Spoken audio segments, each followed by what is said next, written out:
जब से स्थानांतरण नीति प्रक्रिया जो है शुरू हुई है अप्लाई, तब से काफ़ी सारे लोगों को जो है ये प्रक्रिया समझ में नहीं आ रही है। या दूसरी बात मैं ये कहूँ तो ये जो लेटर है, जिन्होंने नहीं पढ़ा है उनको काफ़ी सारे डाउट हैं, है ना। बहुत सारे लोग हैं, जैसे 7 नवंबर से फॉर्म फिलअप स्टार्ट हुआ है, 2 दिनों में लगभग 16,000 प्लस शिक्षकों ने अप्लाई भी किया है।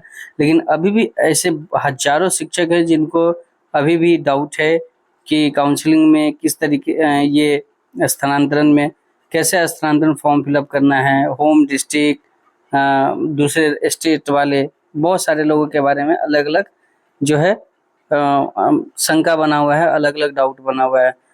तो फॉर्म फिलअप करने से पहले एक बार हमको जो है, और आप सभी लोगों को, ये स्थानांतरण नीति की जो नोटिफिकेशन आया था उसको एक बार बढ़िया से देख लेना चाहिए और उनके सारे बिंदुओं को अच्छे से समझना चाहिए, ताकि आपको जो फॉर्म फिलअप करने से पहले किसी तरीके का कोई परेशानी नहीं हो। तो चलिए हम इस वीडियो में इसी पे आपके ये जो नोटिफिकेशन का पूरा है उसके सारे पॉइंट को देखेंगे, ताकि आपका कोई भी डाउट नहीं रह जाए आप फॉर्म फिलअप करने से पहले।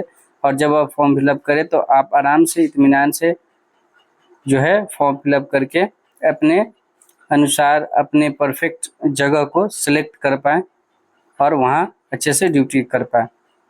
तो नमस्कार, नीरज यादव बायस चैनल पर आप लोगों का स्वागत है। और यदि चैनल पर आप नए होइएगा तो चैनल को सब्सक्राइब कर लीजिएगा। वीडियो अच्छी लगे तो लाइक करके अपने दोस्तों के पास शेयर करना नहीं भूलिएगा। तो चलिए शुरू करते हैं।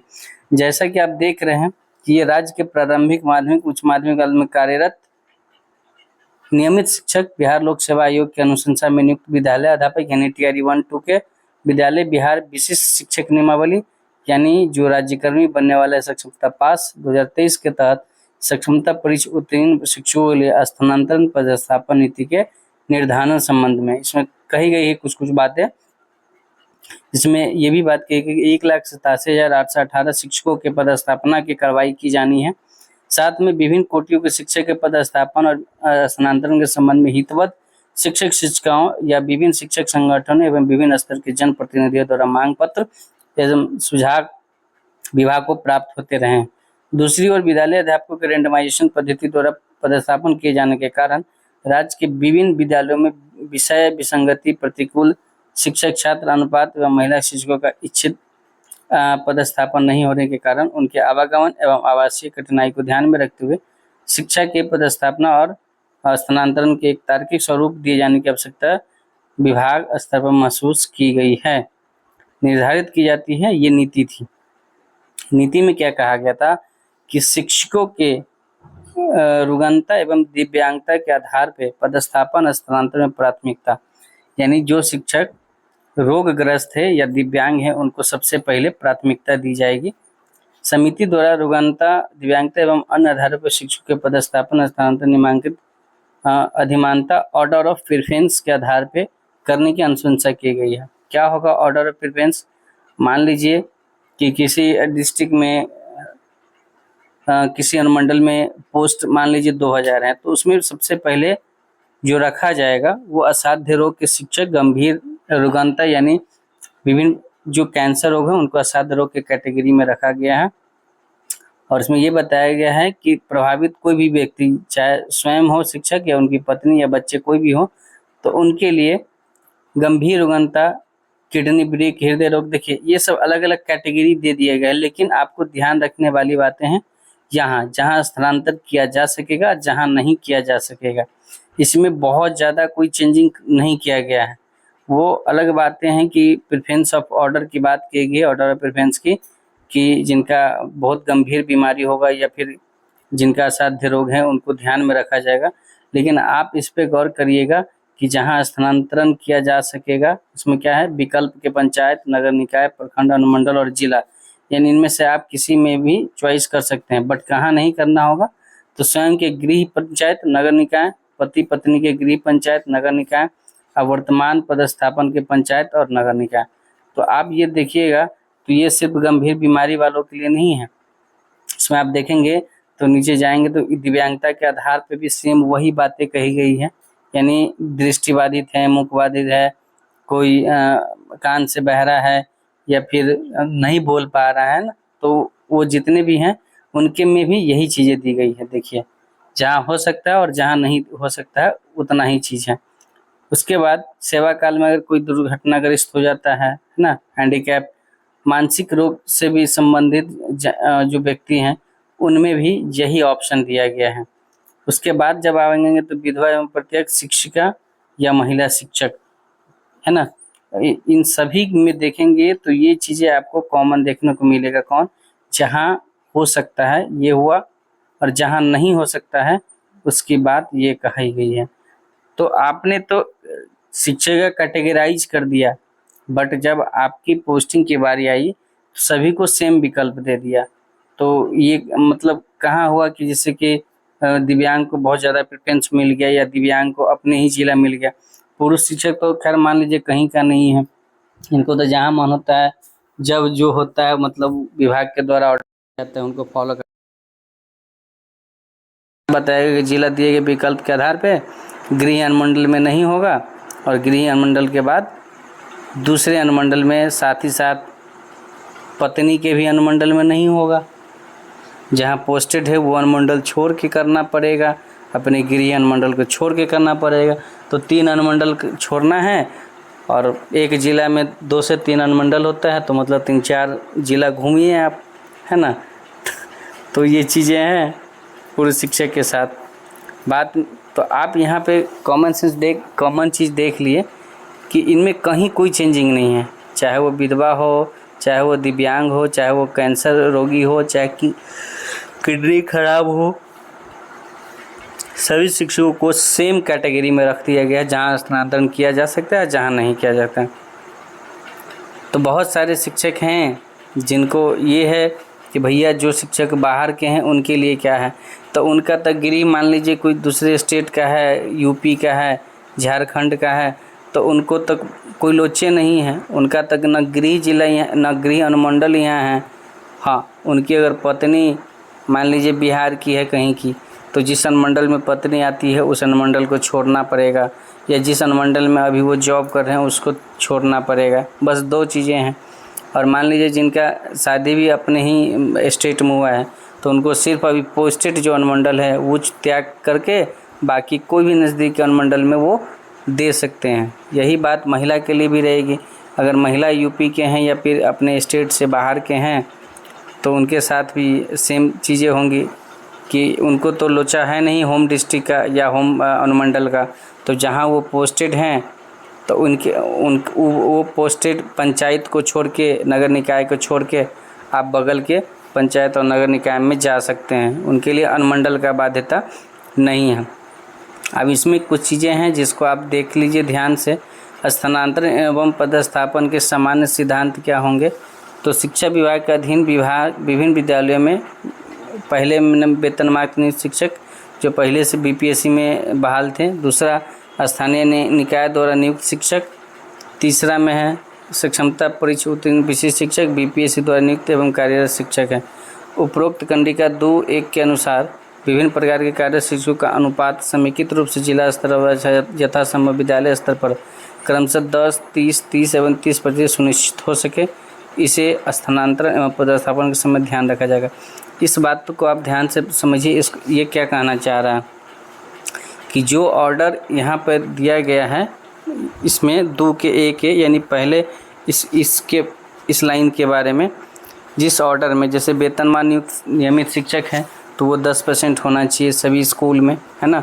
उसके बाद स्थानीय निकाय द्वारा नियुक्त शिक्षक 30% की होनी चाहिए, सक्षमता परीक्षा उत्तीर्ण भी 30% होना चाहिए और बीपीएससी शिक्षक 30% होने चाहिए। तो इसी ऑर्डर में जब आपकी पोस्टिंग होगी तो इन चीज़ों को ध्यान में रखा जाएगा। तीसरी बात कही गई है कि शिक्षकों का पदस्थापन स्थानांतरण कंडिका 1 में वर्णित अधिनियम ऑर्डर ऑफ प्रेफरेंस के आधार पर की जाएगी, यानी इसी ऑर्डर के अनुसार आपको की जाएगी उनका क्या बोलते हैं पदस्थापन। किसी विद्यालय विशेष में महिला शिक्षकों के पदस्थापन स्थानांतरण की अधिसीमा 70% होगी। इसका क्या मतलब है कि भैया किसी विद्यालय में अगर शिक्षक 10 होंगे ना तो वहाँ मैक्सिमम 7 महिला रह सकती है, 7 महिला का पोस्टिंग हो सकती है, 7 से ज़्यादा महिला का पोस्टिंग नहीं हो सकती है, ठीक है। 5वें नंबर का क्या लाइन क्या है कि प्रत्येक शहरी निकाय को एक इकाई मानकर स्थानांतरण की कार्रवाई की जाएगी। मतलब प्रत्येक शहर के एक निकाय को जो है ना एक इकाई माना जाएगा। 6ठा में है कि शिक्षकों को उनके सेवा काल के प्रत्येक 5 वर्ष में स्थानांतरण अनिवार्य होगा। यानी हर 5 साल में आपकी तबादला जो है निश्चित है, वो अनिवार्य है, उसको आप नहीं टाल सकते हैं। ठीक है। अगला लाइन कहता है कि सेवा काल में कंडिका 1 में अंकित रुग्णता एवं दिव्यांगता के क्रम 1 से 4 में वर्णित शिक्षकों को उनके अभ्यावेदन पर विचार करते हुए 5 वर्ष से पहले भी उनके स्थानांतरण पर विचार किया जा सकेगा। यानी जो पूरी तरीके से स्वस्थ हैं भाई साहब, उनके लिए 5 साल से पहले कोई उपाय नहीं है। और जो किसी भी तरीके से रोगग्रस्त हैं या दिव्यांग हैं, यदि वो बीच में आवेदन करते हैं तो उनके आवेदन पर विचार करके उनका स्थानांतरण किया जा सकेगा। उसके बाद अगला लाइन कहता है कि कंडिका 1 के क्रम संख्या 1 और 4 नंबर शिक्षक शिक्षिकाओं को स्वयं रुग्णता दिव्यांगता से ग्रसित होने पर 5 इकाई स्वीकृत मानक बल वाले विद्यालय में 1, 10 इकाई वाले मानक बल में 2 और 10 इकाई से अधिक स्वीकृत मानव बल वाले विद्यालय में अधिकतम 3 शिक्षक के पदस्थापन पर विचार किया जा सकेगा। विकल्प प्राप्त होने के उपरांत सर्वप्रथम उपरोक्त कंडिका 1 अनुसार ऑर्डर प्रेफरेंस को ध्यान में रखते हुए वेतनमान युक्त नियमित शिक्षक सक्षमता उत्तीर्ण शिक्षक टीआरई द्वारा नियुक्त शिक्षक को विकल्प के आधार पर इसी क्रम में अवसर दिए जाएंगे। इसी क्रम में वरीयता का भी ध्यान रखा जाएगा। जिला स्तरीय वरीयता सूची शिक्षक श्रेणी वार होगा।